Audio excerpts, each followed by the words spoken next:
Avertissement, le milieu chaufferie est réservé aux professionnels formés car le milieu est potentiellement dangereux. Il y a un risque d'explosion, d'électrocution, d'intoxication mortelle au CO et de brûlures graves pour l'intervenant. Alors aujourd'hui dans cette vidéo, je vais vous montrer une galère qui m'est arrivée sur une chaudière Remer. Le problème a été que lorsque j'ai enlevé le brûleur atmosphérique de cette chaudière, j'ai les guides qui est en bas de la chaudière qui se sont cassés. Et donc j'ai eu pas mal de problèmes pour réparer ces guides et pour remonter le brûleur atmosphérique tout seul. Donc c'est une chaudière avec un brûleur atmosphérique, c'est une Remea et c'est le modèle Gaz 350 RNX-9. Alors avant d'intervenir sur la chaudière, je coupe le gaz, je coupe l'électricité, le disjoncteur, l'alimentation de la chaudière. Après j'enlève ma première plaque. Donc là pour le moment sur l'intervention tout se passe bien. Sur cette photo on peut voir en bas les injecteurs gaz. Après juste en haut on a l'électrode d'allumage, la sonde d'ionisation. Et le petit tuyau là, avec son électrovanne qui est sur la droite et qui est la torche d'allumage du brûleur atmosphérique. Sur cette photo, on peut voir que j'ai commencé à démonter le tuyau qui va du bloc gaz jusqu'à l'électrovanne d'allumage. Et déjà, on peut voir que la tôle là, qui fait 10 cm de largeur, on peut voir qu'elle est pas super droite. Donc là, on peut voir qu'en regardant du plus près, là, on peut voir que le brûleur, on peut pas le sortir à cause des écrous que l'on voit sur la photo là. Et on voit que le haut de la chaudière, la jaquette de la chaudière du haut se casse la gueule et bloque l'accès à l'écrou.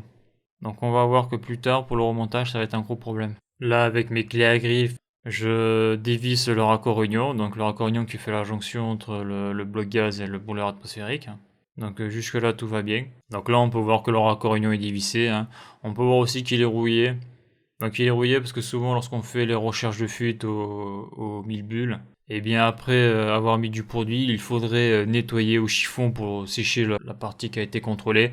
Parce que sinon, bien ça fait ça, les pièces rouillent. Et c'est pareil, lorsque l'on démonte ce genre de pièces, il faut toujours faire attention s'il y a un joint ou pas, toujours contrôler.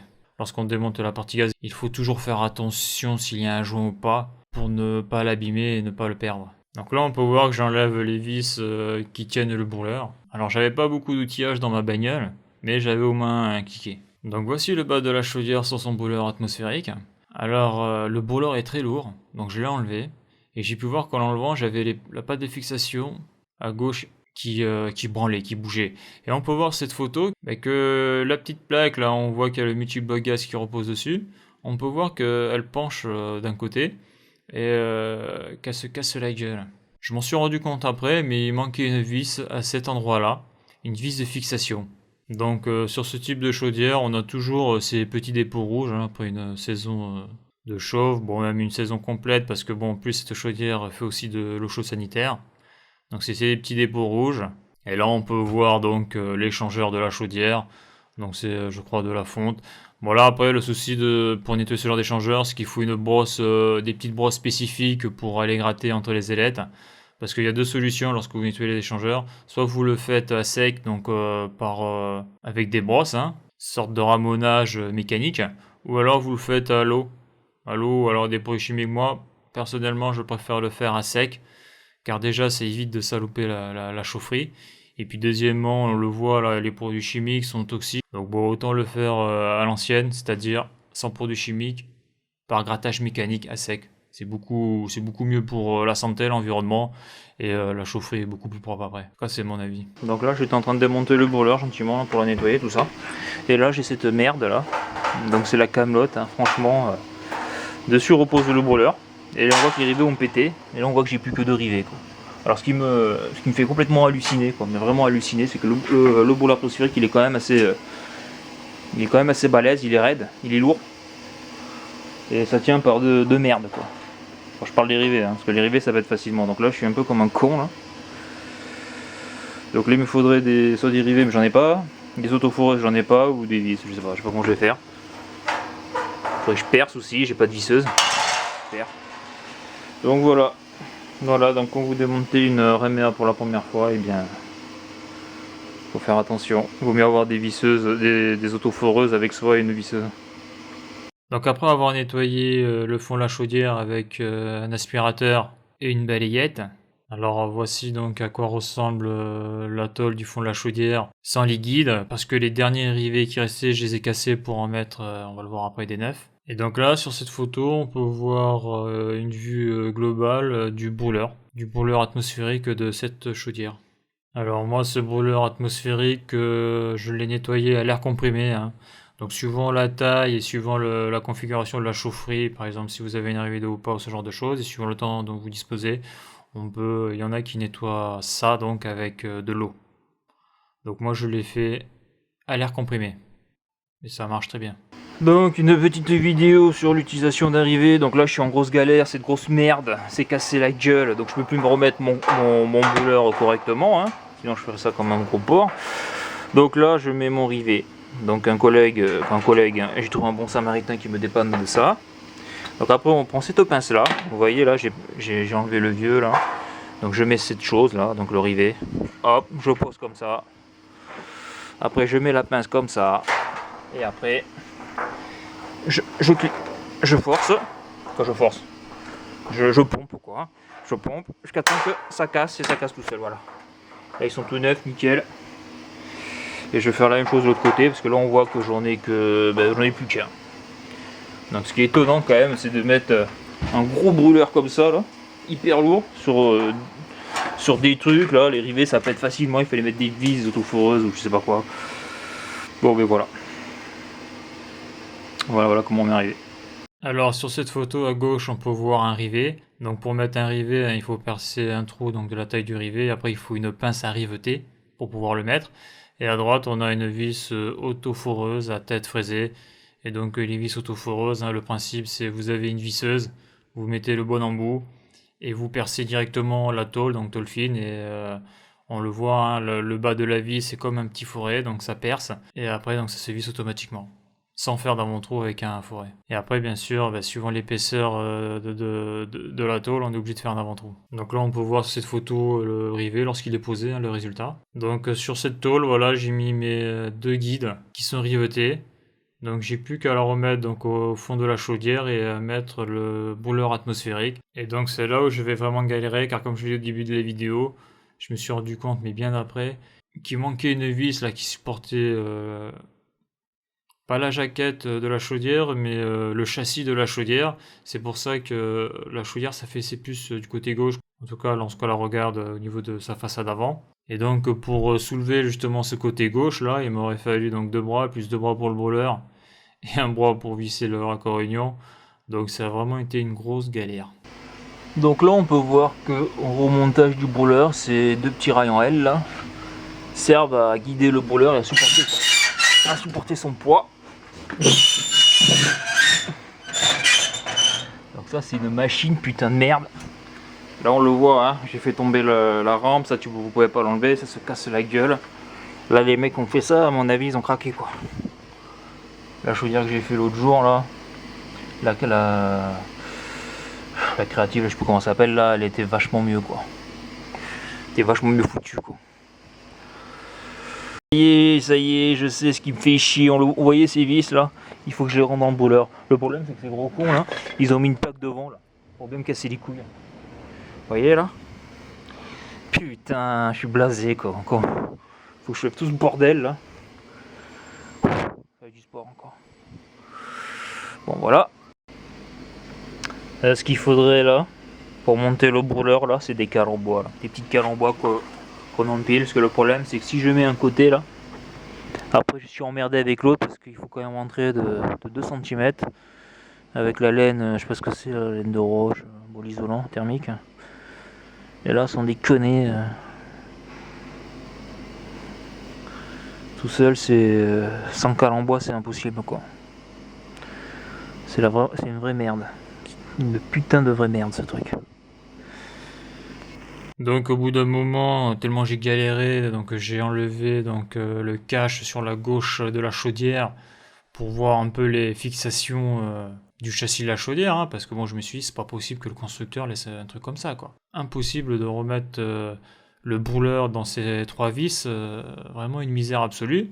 Et je me suis rendu compte, donc là on le voit sur la photo du début, là, qu'en haut à gauche, là, ce trou vide, en réalité, derrière, quoi, c'est derrière, 2 cm plus haut, il y a une patte de fixation. Et le gars, ce qu'il a fait, c'est qu'il a mis la vis là sur la droite. Donc là, sur la droite, il n'y a rien du tout. Donc voilà. Donc c'est souvent ça dans ce métier, on se rend compte que souvent les gens remontent des fois des trucs un peu à l'arrache, quittent le site ou quittent l'entreprise, et après vous récupérez des sites, et quand vous vous démontez, vous partez du fait que ça a bien été remonté, et donc voilà. Vous démontez, donc comme on a pu le voir, le brûleur, les pattes de fixation sont pétées, donc c'était probablement connu, mais ça n'a pas été réparé. Donc c'est souvent pour ça que lorsqu'on est technicien sur ce genre de site, on n'aime pas avoir les sites des collègues, et encore plus de collègues qui ont été licenciés ou ce genre de choses, parce qu'on sait qu'on va récupérer beaucoup de problèmes. Et donc là c'est vraiment un cas atypique, hein, glissière pétée, remontage du châssis mal fait, donc vous enlevez le brûleur, tout se casse la gueule. Après vous, c'est votre première chaudière RMA, donc vous connaissez pas trop le truc, et vous galérez, la galère quoi. Donc voilà, j'ai réussi à le remettre au bout de plus d'1 h 30 de galère intensive. Donc c'était ces 3 connasses de vis là qui me faisaient vraiment chier. Et le problème c'est que la plaque là, les mecs là ils ont merdé. Ils ont mis la plaque qui cache ces vis. Donc je suis obligé de tout soulever comme un bourrin. Voilà, le seul souci c'est qu'il faut avoir les bonnes hauteurs. Donc je crois que je vais investir dans des sortes de des trucs en plastique là, qui permettent de soulever les petites charges. Parce que là, sans déconner, c'est la misère absolue quoi. Là, celle-là, je suis pas prêt de l'oublier celle-là. Donc là, on peut voir que j'utilise un marteau et ma boîte à cliquer là, pour gagner un peu de hauteur pour soulever le côté gauche de la chaudière. Et là, on voit que j'utilise ma clé à griffe et mon cliquet pour faire levier pour soulever le brûleur. Donc on voit que là un peu c'est de la bricole, hein, donc je fais avec les moyens du bord, c'est-à-dire avec pas grand-chose. Et c'est là on voit aussi que pour être autonome sur son poste, il faut du matos, quoi. Il n'y a pas de secret, il n'y a pas de miracle. Parce que c'est impressionnant le temps que l'on peut perdre lorsque on galère à cause de l'outillage. Donc là c'est le cas, mais vraiment.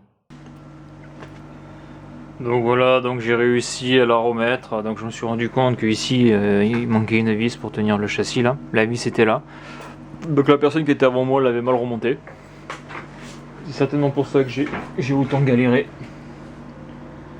Ok. Et là on peut voir, là il y a une petite patte de fixation là. Donc là j'ai tout remonté. Là j'avais une fuite, j'ai resserré. Voilà, donc là on va voir la séquence d'allumage de cette machine. Hop là, il faut ouvrir la vanne gaz bien sûr. Ça marchera mieux. Voilà. Donc là on peut voir l'arc. L'arc électrique se fait bien. La veilleuse est allumée, l'arc s'est éteint. Quoi, la veilleuse, la torche d'allumage. Donc là, tant que je pourrais mettre un petit coup. Et là le brûleur va bientôt.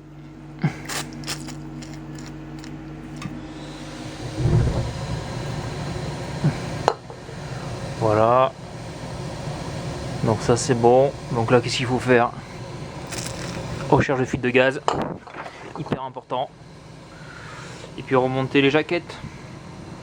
Alors il ne faut pas oublier qu'il faut toujours avoir dans sa bagnole de la graisse molicote pour les raccords gaz, hein, par exemple pour les raccords union, pour faire l'étanchéité, et toujours aussi avoir du téflon gaz, aussi pour l'étanchéité, suivant le cas de figure au niveau tout ce qui est ligne gaz. Donc ça c'est 2 choses qui sont indispensables à avoir. Et bien sûr aussi le mille bulles pour faire la recherche de fuite de gaz sur toute la ligne gaz, sachant qu'en plus quand vous faites l'entretien de la chaudière, il faut aller jusqu'à l'extérieur de la chaufferie, quoi. Contrôler tous les raccords. Donc après, ce qu'il me reste à faire sur cette chaudière, c'est la combustion. Suivant la chaufferie, faire aussi le débit gaz. Bon là, c'est un peu compliqué parce que c'est l'été et que le compteur gaz est en bout de propriété, que c'est un compteur gaz collectif. Donc ça, c'est le genre de chaufferie un peu merdique où vous n'avez pas un compteur gaz par chaufferie. Donc ça, c'est vrai sur les vieux sites.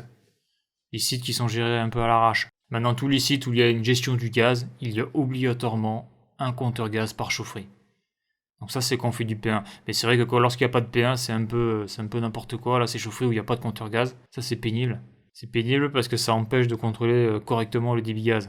Car il faut savoir que les compteurs gaz en bout de propriété, c'est des compteurs gaz, au niveau de la précision, on est au dixième de mètre cube, donc c'est pas assez. Au minimum du centième de mètre cube. C'est-à-dire que vous allez voir votre compteur gaz, il va par exemple indiquer 9,9 mètres cubes, mais ça c'est pas assez précis parce qu'un débit gaz souvent on le fait en 36 secondes. Il faut un compteur gaz qui indique par exemple 9,80 mètres cubes. Là au moins ça permet de faire quelque chose de beaucoup plus précis. Donc après il faut aussi contrôler les sécurités, hein, donc coffret de sécurité, donc c'est-à-dire son ionisation, accostat de surchauffe, etc. Et après il reste aussi à faire le procès verbal.